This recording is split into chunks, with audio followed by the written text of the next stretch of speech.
भाजीला काहीच नव्हतं तर उमेशला मी बोलले जा मार्केटमध्ये भाजी घेऊन ये आणि मच्छी पण घेऊन ये. तो गेलेला मार्केटमध्ये पण एवढी काय मच्छी त्याला व्यवस्थित भेटली नाही.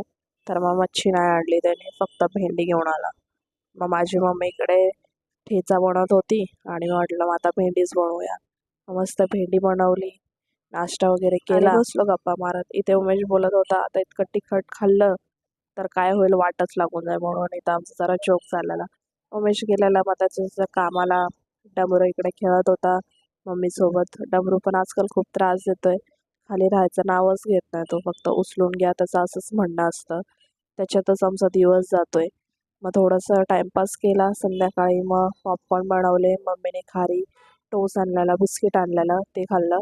मग अंडा करी बनवायला घेतलेलं. कोण माझ्यासारखं असे अंडे फ्राय करून घेतं कमेंटमध्ये सांगा, कारण की माझी मम्मी बोलते असं चांगलं नाही लागत, बट मला असेच आवडतात. मसाला फ्राय झाला त्यात पाणी टाकते आणि मग पाण्याला उकळी आली की अंडे मी त्यात टाकून देते. तर खूप टेस्टी लागतात. तुम्ही पण सांगा कसे करता.